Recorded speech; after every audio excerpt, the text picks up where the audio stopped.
ఇప్పుడు water melon milk shake ఎలా చేయాలో చూద్దాం రండి. ఫస్ట్ ఆఫ్ ఆల్ దీనికి కూడా కొన్ని వాటర్ మిలాన్ యాడ్ చేసేసుకోవాలి మనం మిక్సీ జార్లో. తర్వాత సేమ్ షుగర్ ఒక 3 స్పూన్స్ అనేది యాడ్ చేసేసుకోవాలి. అండ్ నెక్స్ట్ ఇందులో కూడా మనం కటీరా అనేది యాడ్ చేయాలి.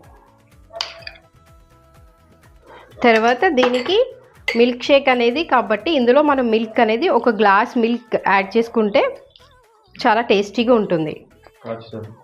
అనేది ఈ విధంగా తయారైపోయింది. చూడండి ఎంత నీట్గా ఉందో దీని యొక్క స్ట్రక్చర్ అనేది. ఇప్పుడు గ్లాస్లో యాడ్ చేసేసుకుంటే మన వాటర్ మిలాన్ మిల్క్ షేక్ అనేది రెడీ అయిపోయింది. ఇప్పుడు వాటర్ మిలాన్ మిల్క్ షేక్ ఎలా చేయాలో చూద్దాం రండి.